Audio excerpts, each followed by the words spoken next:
నిన్న నేడు నిరంతరం మారని దేవా, నిన్న నేడు నిరంతరం మారని దేవా. Hi, praise the Lord. Hello, praise the lord.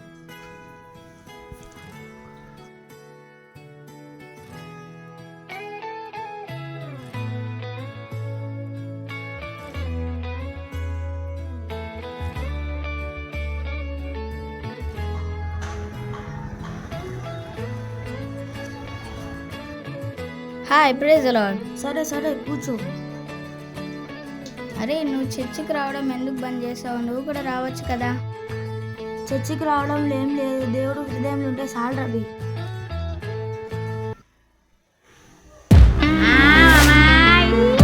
ఆయరా మమ్మ బండెక్కు. సరేరా.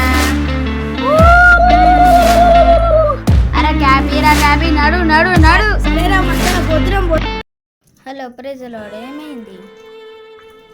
ఏం లేదు. ఏమైందో చెప్పవా నాకు? తర్వాత చెప్తలే. ఒక్క నిమిషం ఆపు, నేను నీతో మాట్లాడదలుచుకున్నాను. ఎందుకు? ఫస్ట్ నువ్వు బండి ఆపు. కొద్దిసేపు నేను నీతో మాట్లాడాలనుకుంటున్నాను.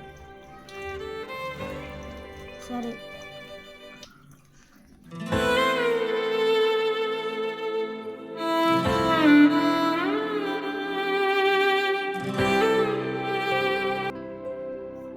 అరే ఇంద్ర, నా కొడుకుని వచ్చి తీసుకోవచ్చునా?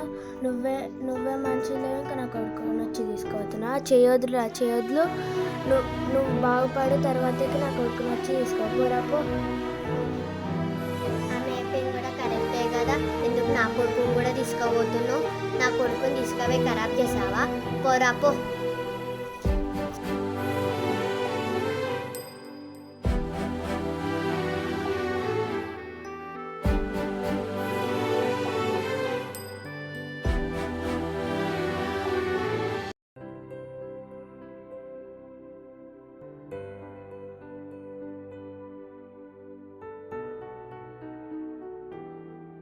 ఇదే జరిగింది.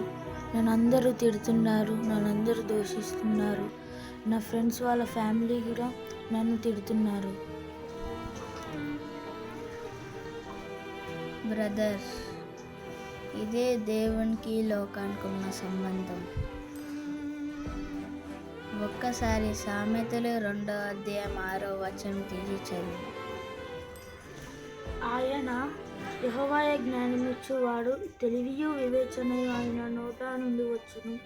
ఆయన యథార్థవంతులను వర్ధిల్లజేయును, యుక్త మార్గము తప్పక నడుచుకుని వారికి ఆయన కేడముగా నున్నాడు. ఈ వాక్య ప్రకారంగా చూసుకుంటే ఎవరితో ఎలా మాట్లాడాలో, ఎవరితో ఎలా ప్రవర్తించాలో, ఎవరితో ఎలా ఉండాలో నేర్పించేది ఆయననే. ఇక మీద నుంచి అయినా ఈ వాక్య ఆధారితమైన జీవితాన్ని జీవించు.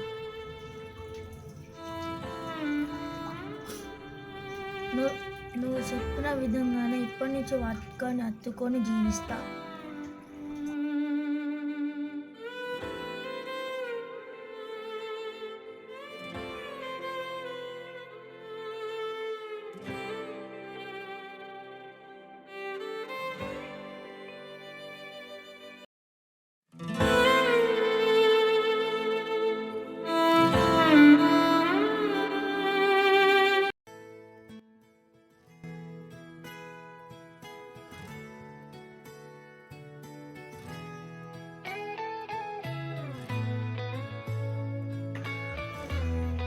అరే, నేను నిజమైన దేవుడు అని తెలుసుకున్నారా? నువ్వు కూడా తెలుసుకో.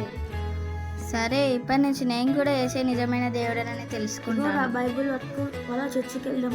థ్యాంక్ యూ రా బైబిల్ ఇచ్చినందుకు. పద.